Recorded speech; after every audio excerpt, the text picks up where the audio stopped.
Chapter 5। Chapter 9 deals with ethical decision making models. इस chapter में दो ऐसे मॉडल्स बताए हैं जिससे आप एथिकल डायलेमा को रिजॉल्व करते हैं। अब सवाल ये है कि एथिकल डायलेमा क्या है, उसके लिए पहले समझना पड़ेगा एथिक्स किसे कहते हैं। तो सबसे पहले हमारी किताब हमें समझाने की कोशिश कर रही है कि एथिक्स किसे कहते हैं। एथिक्स एक मॉरल फिलॉसफी है, अखलाकी इक़दार। एथिक्स कहते हैं अच्छाई को, एथिक्स कहते हैं अच्छे रवैये को, अच्छे बिहेवियर को, अच्छे एक्शंस को। जब आप समाज में मौजूद हैं तो आपने हमेशा कुछ अच्छे तरीके से सोसाइटी को साबित करना है कि आप एक अच्छे इंसान हैं। आपके मोहल्ले वाले आपसे तंग ना हो, आपके दोस्त आपसे तंग ना हो, आपके घर वाले आपसे तंग ना हो, आपकी वजह से, आपकी बातों से किसी को ज़हनी जिस्मानी तकलीफ़ ना पहुँचे। आप एक अच्छे शहरी बन के गुजारा करें, यानी कि सम हो आप रिलीजन की तालीमात के मुताबिक काम करें। तो एथिक्स एक बेसिकली सॉफ्ट चीज़ है। और किताब चंद एग्जांपल दे रही है कि क्या अकाउंटेंट्स को चाहिए कि वो कंपनियों को ज़्यादा प्रॉफिटेबल दिखाने के लिए झूठ बोलें? क्या डॉक्टर को एक मरे हुए पेशेंट के ऑर्गन्स डोनेट कर देने चाहिए बगैर इजाज़त के, विदाउट हिज प्रायर कंसेंट? वो तो मर गया बेचारा। क्या सिगरेट्स मैन्युफैक्चर करना और सेल करना अच्छी बात है? क्या एसबीआई को अपनी कैंटीन पे सिगरेट रखनी चाहिए? क्या एसबीआई को कार्बोनेटेड ड्रिंक्स रखनी चाहिए? नहीं, बिल्कुल भी नहीं। एथिक्स पे कोई समझौता नहीं। हम इन बच्चों की सेहत ख़राबी में सपोर्ट नहीं करेंगे। आप भले कहेंगे सर बच्चा बाहर जाके तो पी सकता है, बाहर जाके पी सकता है, कम से कम उससे दिक्कत होगी, शायद उस दिक्कत की वजह से वो कुछ देर रोका रहे और हो सकता है उस दिन की बोतल पीने से बच जाए। ठीक है, उन्होंने कहा सर आप चाय तो रखी हुई है वहाँ, ठीक है। इन्होंने कहा दूध भी रखना चाहिए, वाकई सही है, फिर मतलब हेल्दी प्रोडक्ट्स होनी चाहिए। क्या मीडिया को वो प्रोडक्ट्स एडवर्टाइज करनी चाहिए जो इंजीरियस टू हेल्थ है? एक सिगरेट का मशहूर कौन ऐड आए और बाद में लिखा हुआ सिगरेट नोशी जो है वो मुज़र सेहत है।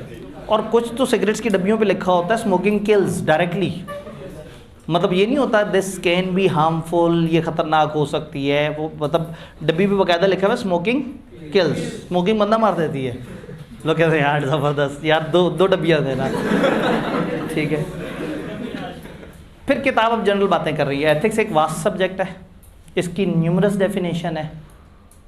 तो बस फिर हमें कुछ भी ना बताते, जब इतना वास्ट कॉन्सेप्ट और इतनी सारी डेफिनेशन है तो फिर क्या ज़रूरत है?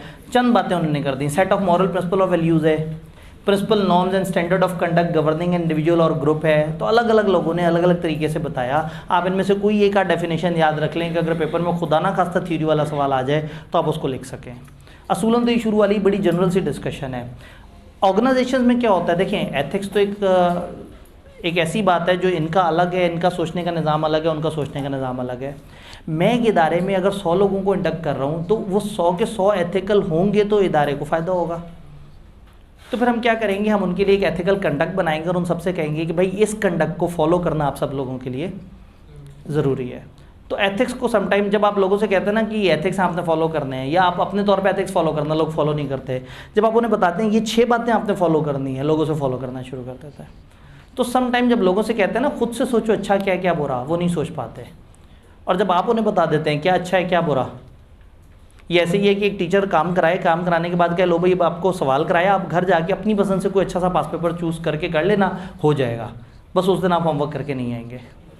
लेकिन अगर जाते हुए टीचर ने कहा स्प्रिंग 2009 का सवाल नंबर 5 का पार्ट भी करके आना, तो चांसेस हैं कि आप करके आ जाएंगे। तो लोग थोड़े यूज्ड टू होते हैं, people are used to of being regulated. इंसान को आज़ादी पसंद नहीं है, चाहता आज़ादी है लेकिन आज़ाद रहना नहीं चाहता। उसे वो चाहता है कि उसको रेगुलेट किया जाए।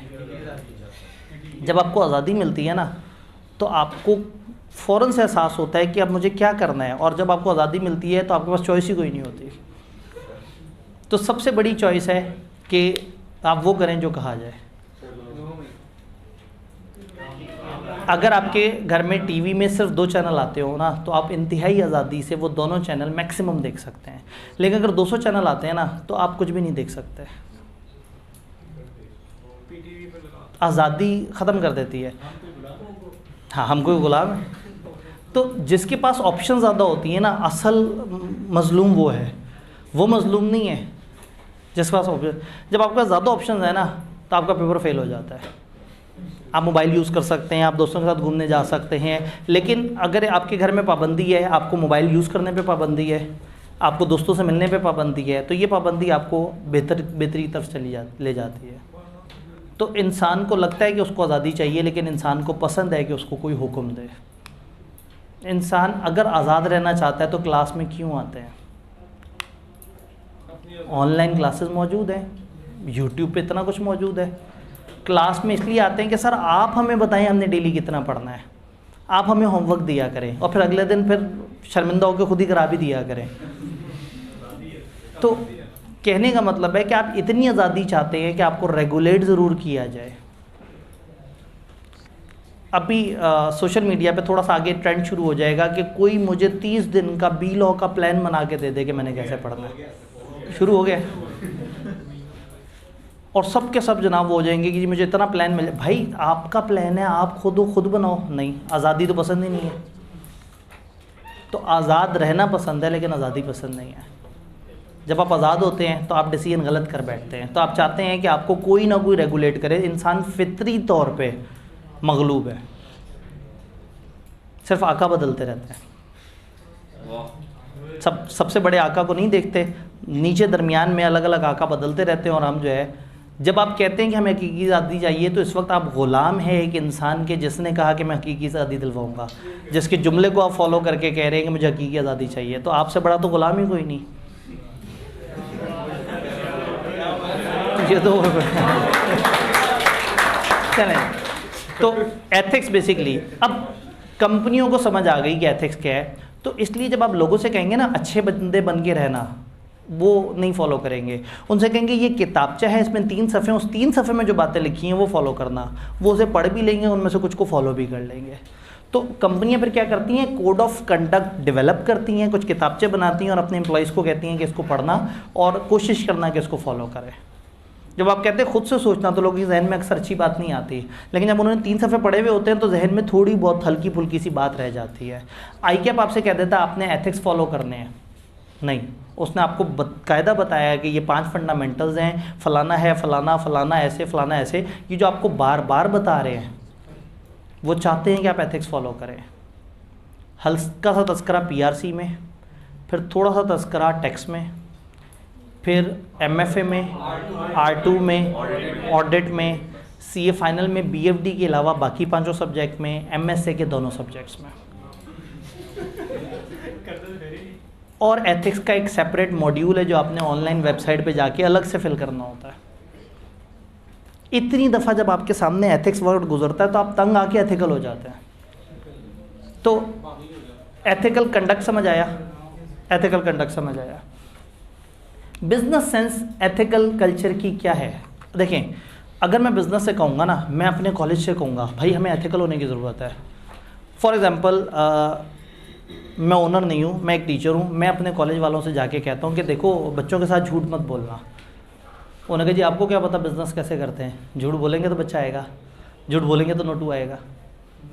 मैं कहूँगा आप बच्चे को मत झूठ बोलो कि आपके पास इस सब्जेक्ट में अच्छा टीचर है, बच्चा आएगा पढ़ेगा, उसका सब्जेक्ट फ्लॉप हो जाएगा, और आप ज़बरदस्ती कह रहे हो कि हमारे ये वाला सब्जेक्ट में ये टीचर बहुत अच्छा है। तो वो कहेंगे जी आपको नहीं पता, हमें बिज़नेस करना आता है, आप साइड पे हो जाए। अब बिज़नेस को एथिक्स कैसे समझाएं? एथिक्स की तो कॉस्ट है। सच बोलने की कॉस्ट है कि बच्चा आपके पास एडमिशन नहीं लेगा। बच्चा आके कहता है फ्रंट ऑफिस पे कि जी ये आब्दी साहब की मैं क्लास अटेंड कर लूँ, मेरा पेपर पास हो जाएगा। वो कहें बेटा ये तो तुमने बताना है कि तुम्हारा पेपर पास होगा। उन्होंने कहा फिर आब्दी साहब क्या कर रहे होंगे? कहा आब्दी साहब पढ़ा रहे होंगे तो फिर तो पास हो जाएगा ना। नहीं, वो पढ़ा रहे होंगे लेकिन आपने भी साथ साथ पढ़ना है। लेकिन ये क्या बात है, मैं एक और कॉलेज गया था, उन्होंने कहा बस क्लास में आके बैठ जाओ, पेपर पास हो जाएगा। अब अगर कॉलेज सच बोले कि नहीं भाई ऐसे नहीं होता, आपको भी जिद्दोजहद करनी होगी, तो कॉलेज को क्या होगा? कमर्शियल नुकसान। PRC के एक एडमिशन आया, वो कहता है जी मैं फ़लाना जगह गया, उन्होंने कहा 4 साल में CA हो जाता है।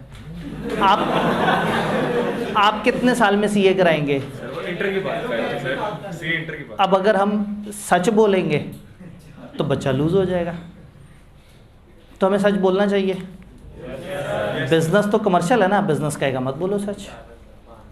सच बोलने की कॉस्ट है। अगर हमारी एक फैक्ट्री और फैक्ट्री के ऊपर से धुआं निकलता है और हम उस धुएं को कंट्रोल करने के लिए ऊपर कोई चिमनी लगाएंगे तो उसकी कॉस्ट है। एथिकल होने की कॉस्ट पे करनी पड़ती है। हम एथिकल हैं, हम नहीं रख रहे बेवरेजेस कार्बोनेटेड, हम नहीं रख रहे सिगरेट्स। हम सिगरेट्स रखें, हम कार्बोनेटेड ड्रिंक्स रखें, हमारे पास 3 गुना सेल हो जाएगी, बट एथिक्स को फॉलो करने की एक कॉस्ट है। तो बिज़नेस को कैसे समझाएं? बिज़नेस तो पागल है, वो कहता है कॉस्ट, रेवेन्यू, और वो तो हमेशा कमर्शियल बात करता है। तो बिज़नेस को समझाने के लिए आप ये बताएंगे कि एथिकल क्लाइमेट बिज़नेस के लिए कमर्शियली भी अच्छा है। मैं फ्रंट ऑफिस से बोलूँगा, देखो बच्चे के साथ आज झूठ बोलोगे ना, पीआरसी आपसे कर लेगा, थोड़े से पैसे दे देगा, ज़िंदगी में पलट के आपके पास कभी वापस नहीं आएगा कि झूठे लोग हैं, इन्होंने मेरे साथ झूठ बोला था। और अगर आपने आज सच बोल दिया, शायद आज इधर उधर चला जाए, किसी और कॉलेज में चला जाए, लेकिन उसके बाद अगले जब तक सीए कर रहा होगा वो आपसे पढ़ता रहेगा। तो सच बोलने का उस वक्त आपको नुकसान फील हुआ, लेकिन लॉन्गर रन में सच बोलने से अगले 7-8 साल आपने फ़ायदा कमाया। 7-8 साल मैंने बिल्कुल सही टाइम बताया है, इससे कम टाइम नहीं लगता। वही बात है ना, सच बोलेंगे तो तकलीफ़ होगी आपको। आपको तो ये सुनना पसंद है ना कि 4.5 साल में सी हो जाता है। एफएससी के पेपर दिए होते हैं जून में, 1 जून में पेपर दिए होते हैं एफएससी के, उससे अगले मार्च के आसपास जाके पीआरसी की अटेम्प्ट बन रही होती है, ठीक है, अगर आप फास्ट ट्रैक की तरफ नहीं गए। फिर उसके बाद 1 साल मज़ीद, यानी कि 1.5 साल उस मार्च से आगे लगता है। तो एफएससी की अभी आपको तकरीबन 2 साल, शायद 2 से आगे। भाई देखिए ना, पौने साल में तो आपने पीआरसी दिया, फिर 1.5 साल और लगाएंगे, तो 2.25 साल पे बात पहुंच गई। 2.25 से 2.5 साल में अगर आप फर्स्ट अटेम्प्ट में करते जा रहे हैं तब आपने किया, फिर अब आप आखिरी पेपर फॉर एग्जांपल दे रहे हैं सितंबर में, आपकी इंडक्शन होनी है दिसंबर में, रजिस्ट्रेशन होनी है फरवरी में। ये 5-6 महीने गायब हो गए, ये किसी को नज़र नहीं आ रहे। फिर वहाँ से 3.5 साल शुरू होंगे, तो 2.25 साल फर्स्ट अटेम्प्टर का काउंट करते करते हम 3.25 साल तक कम से कम पहुँच गए, और 3.25 साल से आगे 3.5 साल, तकरीबन 6.5 साल पे पहुँच गए। इंटरेस्टिंगली स्पीकिंग, हम अजम्पशन ले रहे हैं कि फर्स्ट अटेम्प्ट में जा रहा है सब कुछ। तो बताने का मकसद है कि ये झूठ होता है कि 5 साल में सी हो जाएगा। कुछ मैथमेटिकल गैप्स बीच में हैं जो बता कोई नहीं रहा होता, लेकिन वो आते हैं ट्रांजिशन से। पीआरसी में कैफ में जाते हुए टाइम वेस्ट होता है, कैफ से सीफैप में जाते हुए टाइम वेस्ट होता है। तो अगेन वही वाली बात है ना, अब सच बोलेंगे तो मारेंगे सब। आप लोगों को चलती हुई क्लास में इतने मैच्योर बच्चों को सच सुन के बुरा लगा, तो बिजनेस क्या करेगा? बिजनेस तो फिर झूठ बोलेगा ना। आप लोग झूठ बोलने में मजबूर कर रहे हो, आप कह रहे हो झूठ बोलो ताकि हमें अच्छा लगे। मैं कहता हूँ ऐसा सच बोले कि आपको आज तकलीफ हो, लेकिन याद आए कि यार किसी बंदे ने सच बोला था, और कभी उसके पास पलट के आएंगे, हाँ भाई आपने सच बोला था, ठीक है आइंदा आपसे डील करनी है। बिजनेस को ये समझाना होगा। आप अगर बिजनेस में मैनेजर बन के गए, आपकी जिम्मेदारी है कि अपने बिजनेस को समझाएं कि being ethical is being commercial. Ethics से बड़ी कमर्शियल गेम कोई नहीं है, सच से अच्छी बिकने वाली चीज़ कोई नहीं है। बिज़नेस को समझाएं, इन्होंने का जॉब से निकाला भी जा सकता है, तो जिस दूसरी जॉब पे जाए वहाँ बिज़नेस को समझा दें, ठीक है। और जिन्होंने आपको निकाला है उनको बाद में एहसास हो जाएगा कि उन्होंने गलत किया, या तो आपका किरदार ऐसा हो। अगर आपको अपने ऊपर ही भरोसा नहीं है फिर तो मैं कुछ नहीं कह सकता ना। मैं तो आपको एथिकल ट्रेनिंग दे रहा। तो टेक्निकली वो कंपनियां जिनकी गाड़ियां एनवायरनमेंट फ्रेंडली हैं, एक गाड़ी खरीदते हैं 50 लाख की, और एक एनवायरनमेंट फ्रेंडली गाड़ी खरीदते हैं 55 लाख की। कस्टमर ने जब 50 लाख खर्चना है ना, वो 55 भी खर्च लेगा। तो आजकल कस्टमर भी आहिस्ता आहिस्ता ओरिएंटेड होते जा रहे हैं कि हमने अच्छाई करनी है, हमने माशरे को डैमेज नहीं करना। अब अगर आप किसी कस्टमर को जो है वो एक ऐसा बैग देते हैं जो कागज़ का बैग है, और आप उसे कहते हैं हम इसलिए कर रहे हैं ताकि माशरे में पोल्यूशन हमारी वजह से ना बढ़े और ग्लोबल वार्मिंग को कम करने में हम हेल्प करें, उसको अच्छा लगता है। सप्लायर भी एथिकल बिजनेस को पसंद करता है, सच्चे लोग हैं, झूठ नहीं बोलेंगे, टाइम से पेमेंट कर दिया करेंगे, कोई बेईमानी नहीं करेंगे। कस्टमर भी सच्चे बिजनेस को पसंद करता है, जो सच बोल की चीज़ बेच रहे हैं वो चीज़ के फीचर्स भी सही बताएंगे, और प्रॉब्लम पड़ने पे एक्नॉलेज भी करेंगे। अगर वो गलत होंगे तो वो एक्सप्रेस करेंगे कि हाँ भाई हम गलत हैं। तो एथिकल होना कमर्शियली भी बिजनेस सेंस रखता है। High ethical standing corporate world में आपको इंक्रीज प्रॉफिट और ग्रोथ की तरफ ले जा सकता है। आपके एम्प्लॉइज़ की कमिटमेंट होगी, आपके एम्प्लॉइज़ को फ़ख्र महसूस होगा कि हम एक ऐसी कंपनी में मौजूद हैं जो सच बोलती है, हम ऐसी कंपनी में मौजूद हैं जो सच का साथ देती है। फ़र्ज़ करें, अगेन वही बात है कि पॉलिटिकल डिफरेंसेस, कोई पॉलिटिकल ग्रुप कुछ और सोचता है, कोई कुछ सोचता है। फ़र्ज़ करें इमरान खान ने जो बोला बिल्कुल सच बोला, और फ़र्ज़ करें इमरान खान ने वाकई ही आपको शऊर दिया, तो क्या आपने उसे छोड़ दिया? इतना सब कुछ उसके अगेंस्ट सुनने के बावजूद भी, इतना सब कुछ होने के बावजूद भी, क्या आप उसके साथ स्टैंड नहीं कर रहे? क्या आप उसे पसंद नहीं कर रहे? सच की ये वर्थ है कि अगर एक बंदा सच बोल रहा है तो आपको ग्राउंड रियलिटीज़ पे जितने मर्जी मसले नज़र आ रहे हैं, कोई आपको आके भी बता देगा जी इमरान खान ने चाकू से एक बंदे के पेट में चाकू घोंप दिया, आप कहेंगे शुक्र है घोंप दिया, वो बंदा पाकिस्तान को तबाह करने आ रहा होगा। क्योंकि आपको ट्रस्ट है। तो क्या होगा, ऐसे इदारे में अब एम्प्लॉइज़ को फ़ख्र होगा, वो अच्छा फील किया करेंगे। एम्प्लॉइज़ जो है, जिनके एम्प्लॉयर सही लोग नहीं होंगे, उन एम्प्लॉइज़ को वहाँ घुटन फील होती होगी, उनको बुरा लगता होगा जब उनके अपने सामने दो नंबरी, बेईमानी, चालबाजी, स्मगलिंग ये सब होगा ना, वो उस इदारे में रहना नहीं चाहेंगे, उनको सुकून नहीं मिलेगा। सेम गोज़ विद इन्वेस्टर का कॉन्फिडेंस बढ़ जाता है, उसको पता है ये सच्चे लोग हैं, इनको इन्वेस्ट करूँ ये आराम से अच्छी जगह पर लगा देंगे। सच्चे आदमी को इन्वेस्टमेंट भी बड़े आराम से मिल जाती है। जिसका पता होता है ना सबको ये झूठा आदमी है, वो जितना मर्जी खूबसूरत प्लान दे, लोग उसको पैसे नहीं देते, और सच्चे आदमी को फ़ौरन से पैसे मिल जाते हैं। अभी IMF कब से लगे हुए थे, पैसे देते हैं पैसे देते हैं, फिर आपके सच्चे आदमी ने आगे गवाही दी तो पैसे दे दिए उन्होंने। क्या इमरान खान का उन्होंने कहा था कि गारंटी देगा तो हम पैसे देंगे? क्या वाकई ये स्टोरी थी, या आपने ये स्टोरी इस तरह से सुनी? चले, फिर अल्लाह करे आपको सही स्टोरी तक भी वो रसाई हो। तो सच, तो मेरे पास कौन सी सच्ची स्टोरी होगी? मैं भी झूठी स्टोरी बताऊंगा। हर बंदे की स्टोरी भी तो बायस होती है ना, सच भी तो सच नहीं होता। इन्वेस्टर का कॉन्फिडेंस, इन्वेस्टर को भरोसा होगा, उस पर भरोसा होगा जो सच्चा आदमी होगा, उस पर भरोसा होगा जो एथिकल होगा, वो उस पर इन्वेस्ट करेगा। एक ऑर्गेनाइजेशन जिसके एथिकल स्टैंडर्ड ही नहीं है, that is expose to many risk. Reputation ख़राब हो सकती है, झूठे लोग हैं फ़ौरन से उनका इमेज ख़राब हो सकता है, उनके लाइसेंसेस कैंसिल हो सकते हैं, उनके बहुत ज़्यादा violations of laws and regulation हो सकती है। फिर कस्टमर की सेटिस्फेक्शन भी, जब उसे नज़र आ रहा है कि ये इदारा एथिकल है, वो उस इदारे के साथ रहना चाहता है, वो भी सेटिस्फाइड है। लॉस ऑफ प्रॉफिट्स भी हैं, अगर आप गलत इदारे हैं और आपको इदारा बंद करना पड़ता है या आपको सील कर दिया जाता है, तो अल्टीमेटली आपको नुकसान ये होगा कि आपको उतने अरसे का प्रॉफिट भी नहीं आएगा। तो टेक्निकली टॉपिक हमें बता रहा है कि एथिकल कल्चर भी एक बिजनेस सेंस रखता है। आपने ये नहीं सोचना कि एथिक्स हमेशा नुकसान पहुंचाते हैं और एथिक्स पे सिर्फ खर्चा होता है। फॉर एग्जांपल, हम ये कहते हैं कि जी हमने बच्चों से नहीं कमाना और हम जो फ़ोटोकॉपी है उनको वो कॉस्ट टू कॉस्ट बेसिस पे कर दें, या उनको जूस और इस तरह की चीज़ें जो कैंटीन से मिलें वो सस्ते रेट पे मिलें। अब ये एथिकल होने की कॉस्ट ये है कि हम कभी भी कैंटीन से कुछ नहीं कमा सकेंगे, सिर्फ खर्चा ही कर रहे होंगे। बट इसका फ़ायदा ये है कि लोगों को पता होगा कि अगर जूस पीना है या अगर कैंटीन से कोई चीज़ लेनी है तो यार ये अच्छे लोग हैं, ये वो नहीं करते, चोर बाज़ारी नहीं कर रहे, 15-20 रुपए का प्रॉफिट नहीं रख रहे, इनसे आगे ख़रीद ले। वो चलते चलते आए, कैंटीन तक पहुँच रहे और रास्ते में स्टैंडी लगी हुई हो, फास्ट ट्रैक एडमिशन ओपन। वो कहे ये क्या चीज़ है, एडमिशन लेके देखते हैं। तो एथिक्स में पीछे थोड़ा सा ना कहीं कमर्शियल एलिमेंट आ सकता है। तो आपने अगर किसी बिजनेस को समझाना है ना, तो ऐसे समझाना है कि एथिक्स फॉलो करो, इससे फ़ायदा होगा। अब एथिकल इश्यूज़ और डायलेमास क्या है? नॉर्मल सिचुएशन में एक चीज़ या गलत होती है या एक चीज़ सही होती है, बट सम टाइम आप एक ऐसे डायलेमा में आ जाते हैं जहाँ एक चीज़ सही भी लग रही होती है, गलत भी लग रही होती है।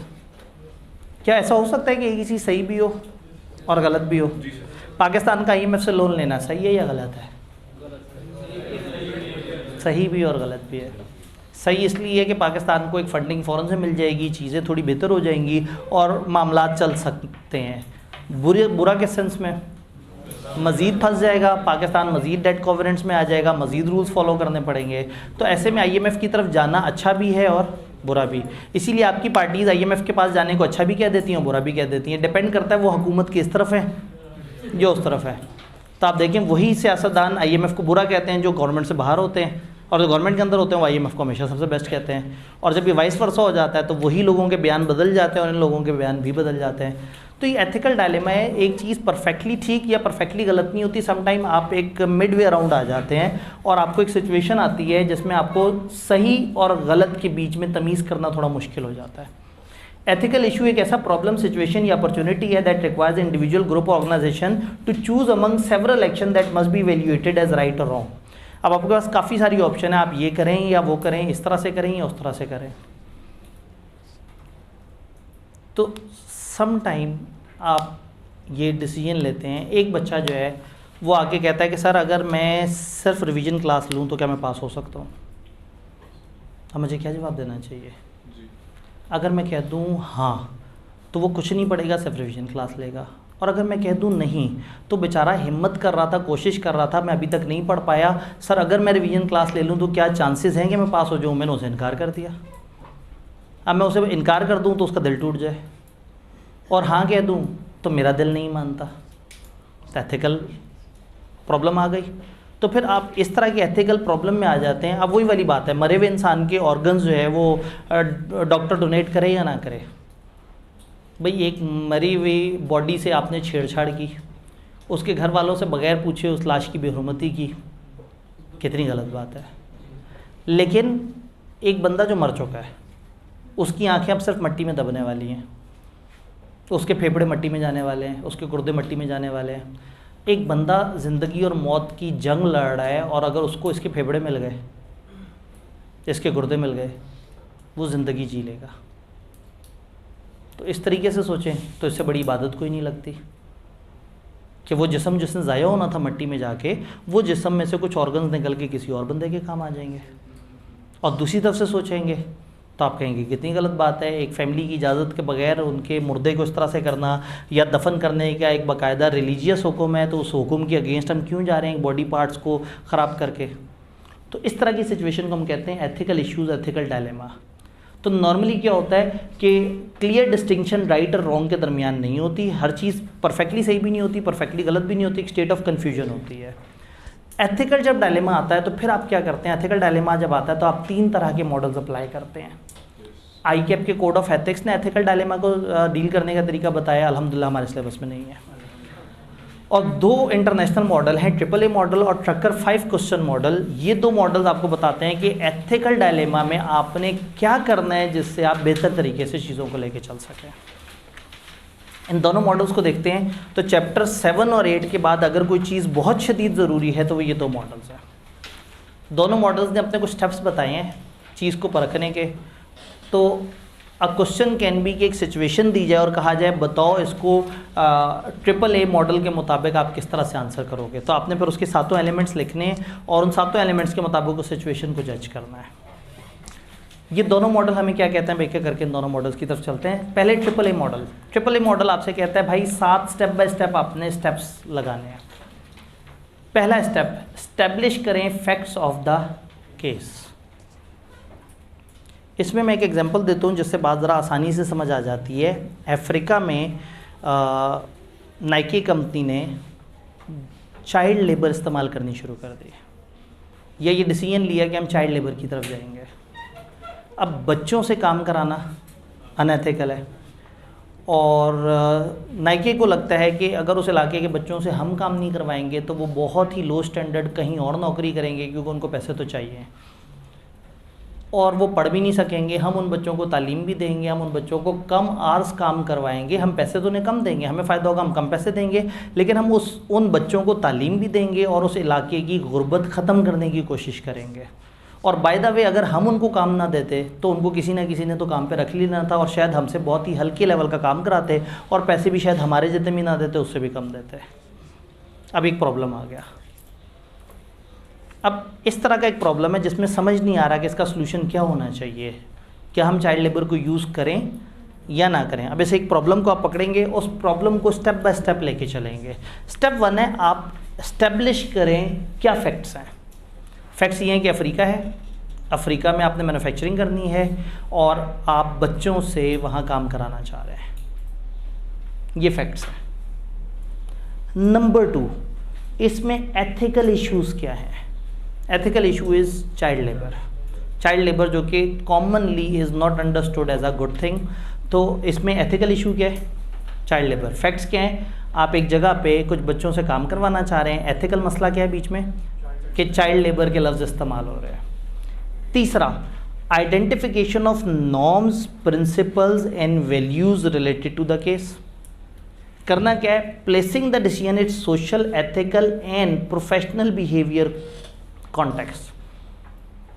आपने इस इशू को वहाँ के समाजी और अगर कोई प्रोफेशनल स्टैंडर्ड्स हैं तो उसके कॉन्टेक्स्ट में देखना है कि चीज़ें किस तरह से हैं।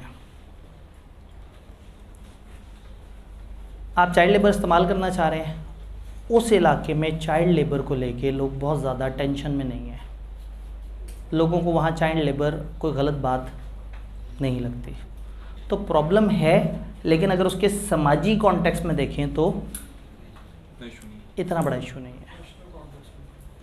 ठीक है, इमोशनल कॉन्टेक्स्ट में देखेंगे कि क्या उस इलाके में इमोशनली, तो समटाइम क्या होता है कि कुछ चीज़ें इमोशनली मानी जाती हैं गलत और कुछ चीज़ें इमोशनली, तो शायद अफ्रीका के उन इलाकों में ना इमोशनली ना सोशली लोग उसको बुरा ना माने। तो पहले आपने देखना इशू क्या है, उसमें एथिकल इशू क्या है, फिर देखेंगे उसमें कौन से नॉर्म्स, प्रिंसिपल्स, वैल्यूज़ इंक्लूडेड है। फिर अब आप देखेंगे कि आपके पास क्या अल्टरनेटिव कोर्स ऑफ एक्शन है। एक अल्टरनेटिव कोर्स ऑफ एक्शन है आप ना करवाएं उनसे, एक है आप उनसे फिर भी काम करवाएं, एक ये है कि आप उनसे काम करवाएं और साथ उनको स्कूलिंग भी प्रोवाइड कर दें और पैसे बाकियों से थोड़े बेहतर दे दें। 3 अल्टरनेटिव्स आए। तो आप पहले तमाम अल्टरनेटिव्स जितने भी प्रैक्टिकल आपको सॉल्यूशंस लग रहे हैं इस प्रॉब्लम के, आप उन सब की तरफ आएँ। अल्टरनेटिव्स चूज़ करते हुए ये नहीं देखना कि what is ethical what not is ethical, बस आपने देखना है कि एक जगह पे हम चाइल्ड लेबर लेके चलना चाह रहे हैं। अब हमारे जहन में कुछ ऑप्शंस आ रहे हैं, चाइल्ड लेबर लें, चाइल्ड लेबर ना लें, चाइल्ड लेबर लें विद कुछ बेनिफिट्स दे दें उन्हें।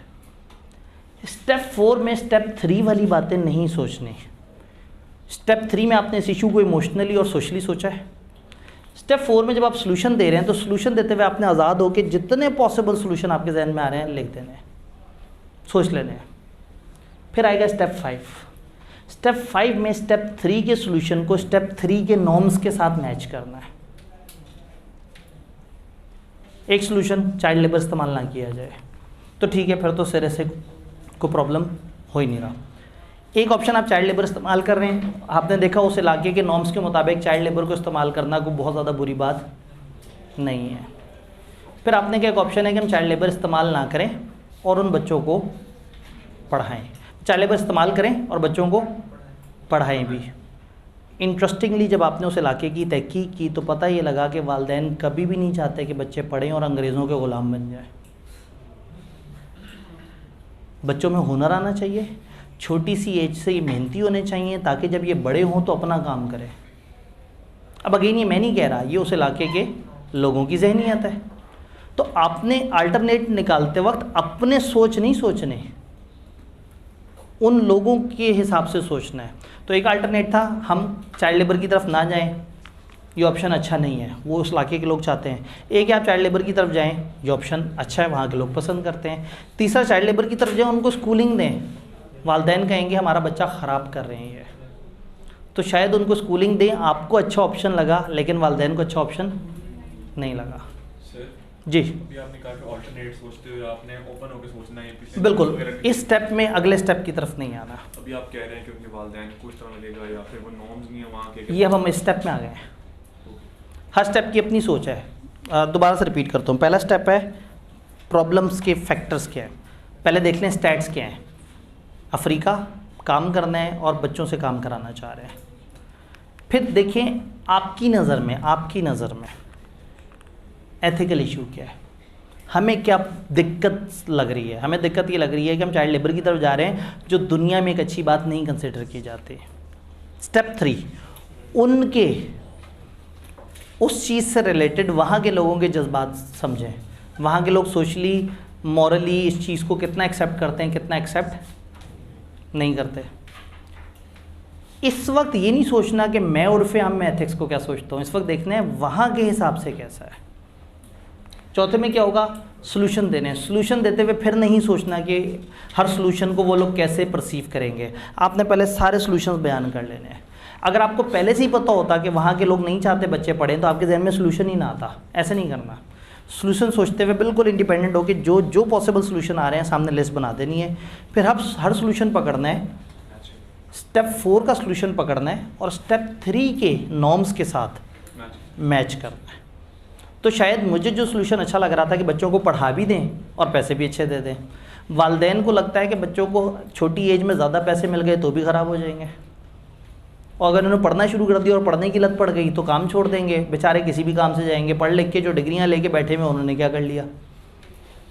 तो उस इलाके के मुताबिक मेरा ये सोल्यूशन कि हम बच्चों को पढ़ाएंगे मेरे लिए एक्सेप्टेबल था, लेकिन स्टेप 5 को जब मैंने देखा तो अच्छा नहीं लगा।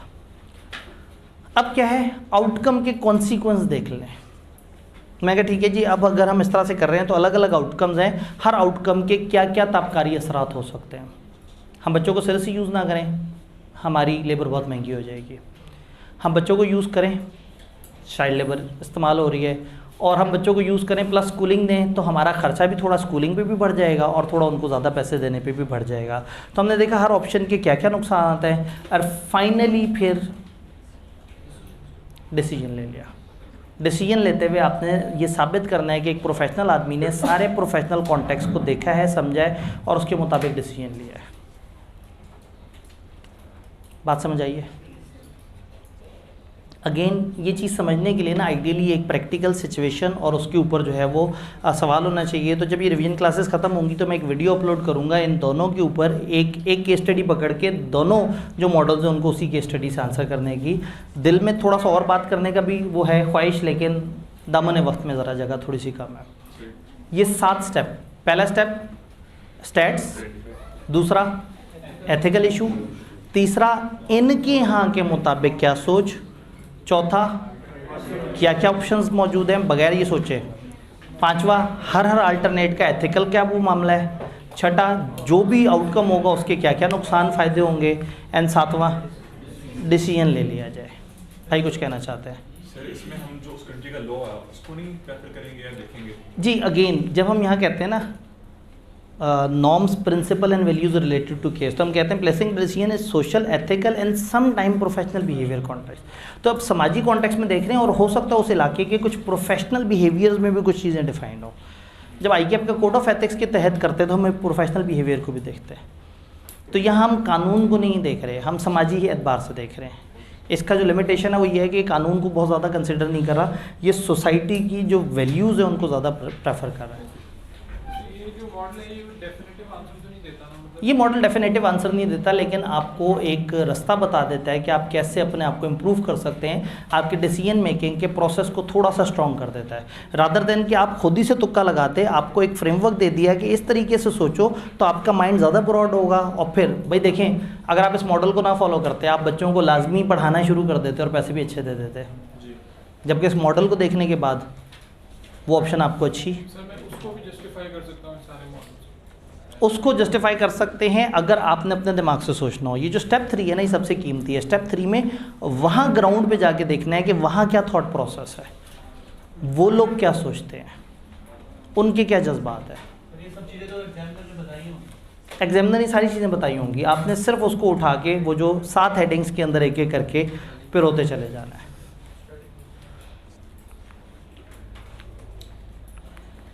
देन हमारा आता है ट्रकर का 5 क्वेश्चन मॉडल।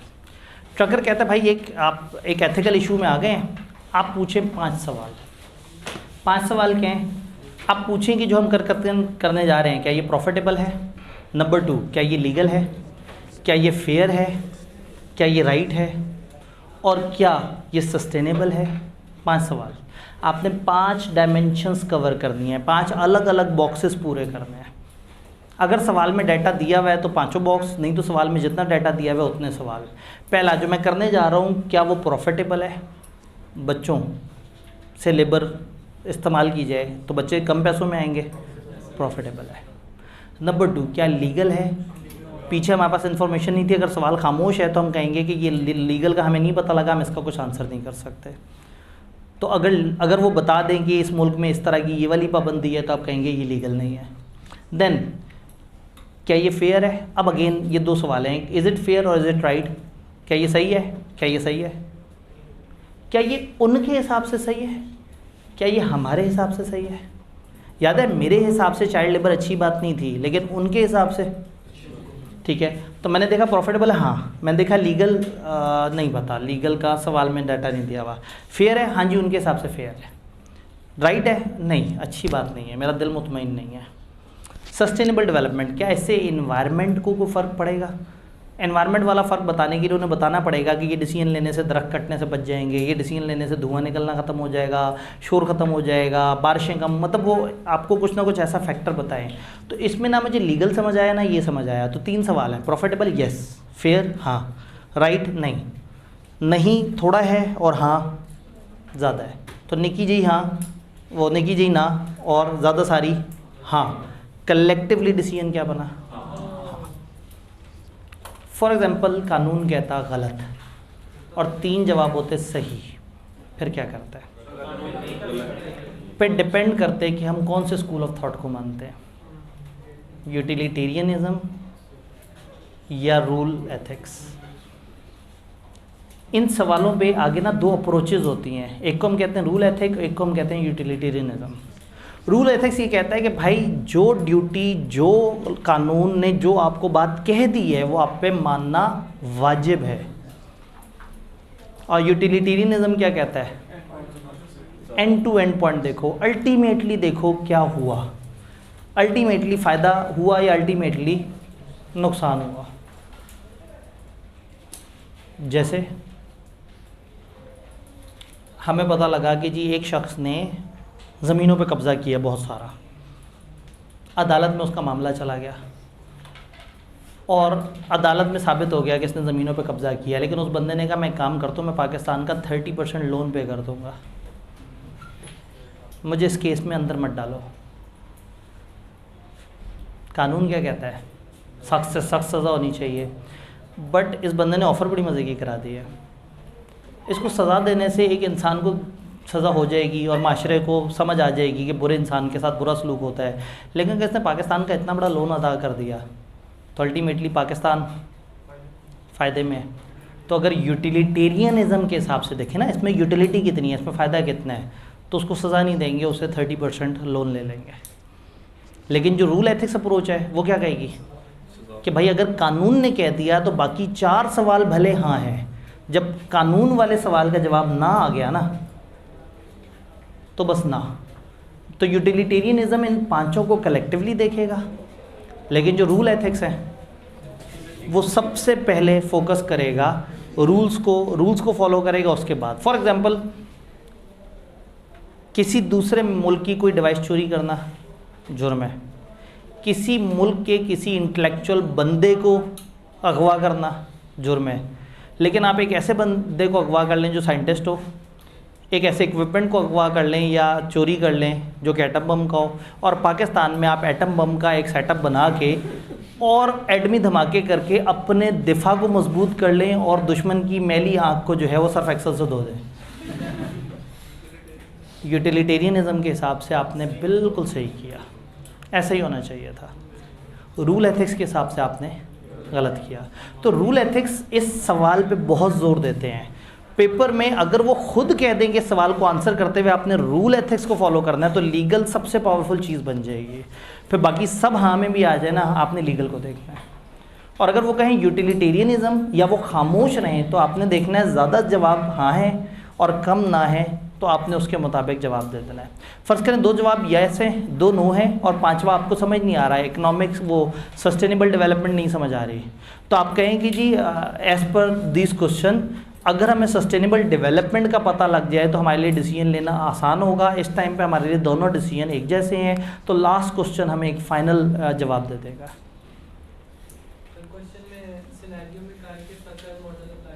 जी अगर सिनेरियो में ट्रकर मॉडल का है तो फिर जाहिर है आपने फिर ट्रकर मॉडल लगा के और आपने ये 5 सवाल अप्लाई कर देने, यानी in the absence of any direction from them आपने हमेशा यूटिलिटेरियनिज्म को फॉलो करना है। यूटिलिटेरियनिज्म है ही यही कि आपने इन सारी चीज़ों को कलेक्टिवली देखना है।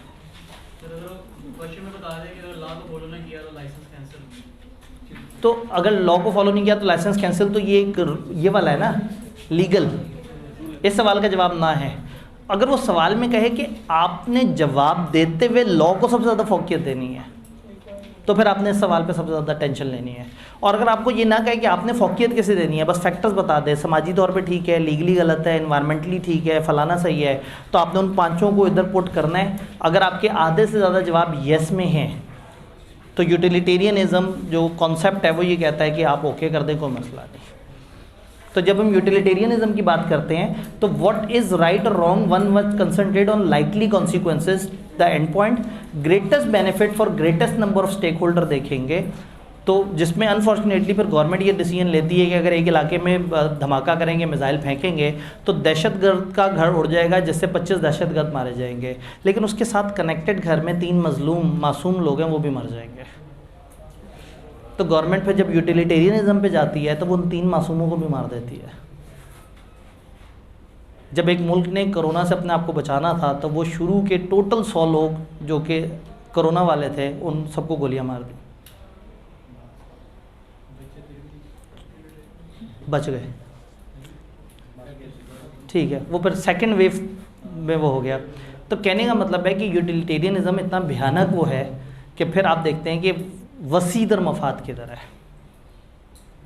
डन। इससे पहले कि हम इस पर मजीद जज्बाती हो, जल्दी से अगले चैप्टर की तरफ चलते हैं। भाई का एक सवाल, 5 फैक्टर्स हैं, इसमें आपस में भी वेटेज कितना हो सकता है? ये अगेन वही वाली बात है ना कि ट्रकर ने वेटेज नहीं बताई, उसने कहा ये 5 डायमेंशंस हैं, 5 डायमेंशंस में आप सोचें, वरना अगर ये ना हो ना मैं हमेशा वेटेज दूंगा इसको।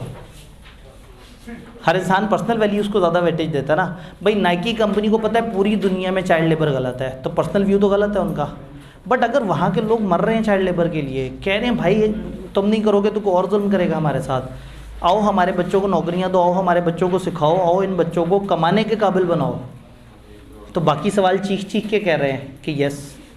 तो इसलिए फिर आपने अगर वेटेज देने बैठे ना तो हमेशा आप वेटेज इसी को देते रह जाएंगे, तो वेटेज नहीं है।